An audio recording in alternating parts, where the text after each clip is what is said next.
আসসালামু আলাইকুম বন্ধুরা, কে চান বিনা হিসাবে জান্নাতে যেতে?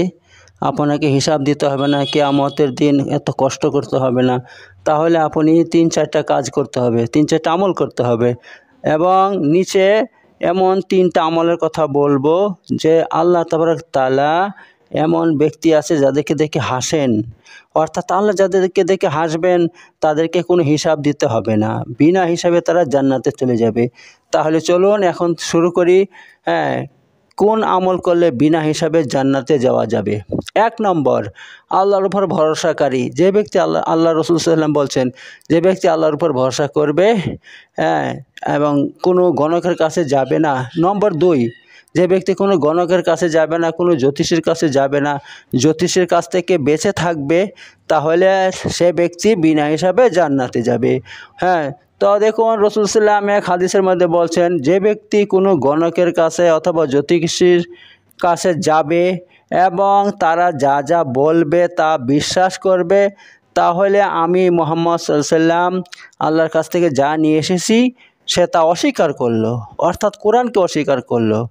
তো বন্ধুরা, গণকের কথা, জ্যোতিষের কথা যদি বিশ্বাস করেন তাহলে কি হয়?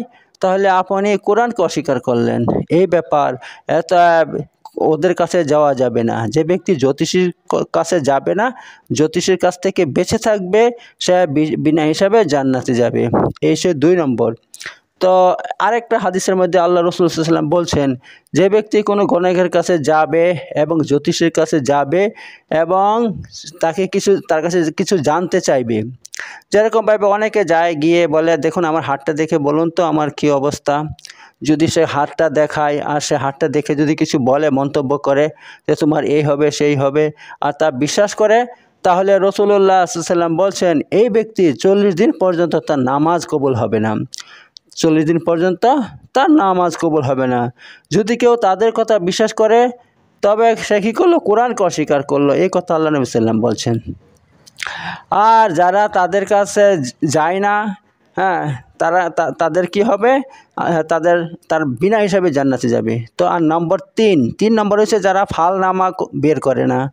অনেকে ফালনামা খুলতে চায়।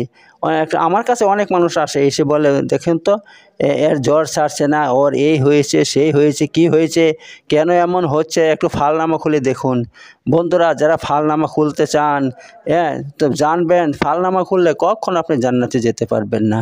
ঠিক আছে? অতএব যারা ফালনামা খোলার থেকে বিরত থাকবে, বেঁচে থাকবে, তারা বিনা হিসাবে জান্নাতে যাবে, আল্লাহ নবী সাল্লাল্লাহু আলাইহি ওয়াসাল্লাম বলছেন। ঠিক আছে বন্ধুরা? অতএব আর নম্বর 4, যে ব্যক্তি শরীরে ট্যাটু লাগায় না, ঠিক আছে, ট্যাটু লাগাবে না, সে কি বিনা হিসাবে জান্নাতে যাবে, বিনা হিসাবে সে জান্নাতে যাবে। তো এক সাহাবী এসে বলল যে, আল্লাহ নবী সাল্লাল্লাহু আলাইহি ওয়াসাল্লাম, আমাকেও আমার জন্য দোয়া করুন যাতে আমি বিনা হিসাবে জান্নাতে যেতে পারি। তখন আল্লাহ নবী সাল্লাল্লাহু আলাইহি ওয়াসাল্লাম বলছে, ঠিক আছে, তুমি ইনশাআল্লাহ বিনা হিসাবে জান্নাতে চলে যাবে।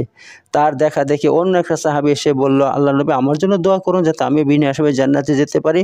তখন তিনি কি বললেন, না, আর হবে না, তোমাদেরকে আমল করতে হবে, আমল করো তবে জান্নাতে যেতে পারবে। ঠিক আছে বন্ধুরা? তো এই হাদিসের মধ্যে আল্লাহ নবী সাল্লাল্লাহু আলাইহি ওয়াসাল্লাম আরেকটা সুসংবাদ দিয়েছেন যে এমন 3 প্রকার ব্যক্তি আছে যাদেরকে দেখে আল্লাহ তাআলা হাসেন। আর আল্লাহ তাআলা যাদেরকে দেখে হাসবেন তাদেরকে কোনো হিসাব লাগবে না, হিসাব দিতে হবে না, তারা বিনা হিসাবে জান্নাতে চলে যাবে, বিনা হিসাবে তারা জান্নাতে চলে যাবে। তো এবার আসুন দেখি সেই 3 প্রকার মানুষ কারা, যাদেরকে দেখে আল্লাহ তাআলা হাসেন, আল্লাহ তাদেরকে দেখে খুশি হয়, আল্লাহ তাদের উপর রাজি আছে, খুশি আছে। তো তাদের মধ্যে 1 নম্বর হচ্ছে ওই ব্যক্তি, যে ব্যক্তি সারাদিন কাজকর্ম করে রাতে ঘুমাইতে আসে, কিন্তু শরীর ক্লান্ত হয়ে থাকে, তারপরও সুন্দর স্ত্রী বা বাল বাচ্চাদেরকে এক পাশে রেখে রাতে উঠে তাহাজ্জুদে নামাজ পড়ে। তাহাজ্জুদের নামাজ সে পড়ে, কিন্তু লোক দেখানোর জন্য নয়, শুধু আল্লাহকে রাজি করার জন্য, ইখলাসের সাথে পড়ে, শুধু আল্লাহর জন্য পড়ে। ঠিক আছে? মানে রিয়াকারি নয়, শুধু আল্লাহর জন্য, খাস আল্লাহর জন্য সে তাহাজ্জুদ নামাজ পড়ে। তো এমন ব্যক্তিকে দেখে আল্লাহ তাআলা হাসেন। নম্বর 2, যারা আল্লাহর রাস্তায় শহীদ হয়ে যায়, আল্লাহর রাস্তায় শহীদ হয়ে যায়, আল্লাহর দ্বীনের খাতিরে শহীদ হয়ে যায়, আল্লাহ তাআলা তাদেরকে দেখে হাসেন। নম্বর 3, যে ব্যক্তি মেহমানদের খাতির করে, মেহমানদের সম্মান করে, হ্যাঁ, আল্লাহ তাআলা তাদেরকে দেখে হাসেন। যেমন হাদিসের মধ্যে এসেছে, এক এক সাহাবী এক মেহমানকে বাড়িতে নিয়ে যায়, নিয়ে গিয়ে স্ত্রীকে বলে, আচ্ছা কিছু খাবার আছে? বলছে কোনো খাবার নাই, অল্প খাবার আছে বাচ্চাদের জন্য। বলছে বাচ্চাদেরকে ঘুম পাড়িয়ে দাও, ওই খাবারটাই তার সামনে নিয়ে আসো। তখন কি করলো, বাচ্চাদেরকে ঘুম পাড়িয়ে দিয়ে তার স্ত্রী খাবারটা তার সামনে নিয়ে এলো। আর তিনি স্ত্রীকে বলল যে যখন আমি খাবারটা দিব না মেহমানের সামনে, তুমি বাতিটা ঠিক করার ভঙ্গি করে ওটাকে নিভিয়ে দিবে, আর আমি মুখে এরকম করবো, মুখ করবো, মেহমান মনে করবো আমি খাচ্ছি, তা আমি কিন্তু খাবো না, মেহমান খেয়ে পেট ভরবে। বলে ঠিক আছে। যাই বললো তাই করলো। স্ত্রী বাতি ঠিক করার বাহানা দিয়ে বাতিটা নিভিয়ে দেয়, আর তিনি খাবারটা মেহমানের সামনে রেখেছে, আর নিজে মুখ নড়াচ্ছে, মনে হচ্ছে তিনি খাবার খাচ্ছেন, কিন্তু খাচ্ছেন না। আর এদিকে মেহমান খাবার খেয়ে পেট ভরলো। সকালে যখন আল্লাহ নবী সাল্লামের নিকট এলেন, তখন আল্লাহ নবী সাল্লাম বলছে, তুমি এমন কি আমল করেছ যার ফলে আল্লাহ তাআলা তোমাকে দেখে হেসেছে, তোমাকে দেখে খুশি হয়েছে, তুমি এমন কি আমল করেছো? এবং শুধু তাই নয়, কোরআনের মধ্যে তার প্রশংসা করেছে আল্লাহ তাআলা, যে এমন মানুষ আছে যারা নিজেরা না খেয়ে অপরকে খাওয়ায়। হ্যাঁ, তো এমন প্রশংসা পর্যন্ত আল্লাহ তাআলা তার জন্য করেছেন।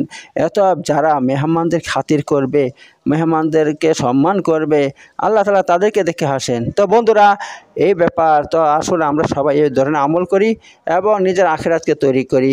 বন্ধুরা, এই ধরনের ভিডিও পেতে হলে আমার ইউটিউব চ্যানেল সাবস্ক্রাইব করে রাখুন। ইনশাআল্লাহ আমি প্রতিদিন আপনাদের জন্য এমন ভালো ভালো ভিডিও তৈরি করি। ওকে বন্ধুরা, সবাই ভালো থাকবেন। আসসালামু আলাইকুম ওয়া রাহমাতুল্লাহি ওয়া বারাকাতুহু।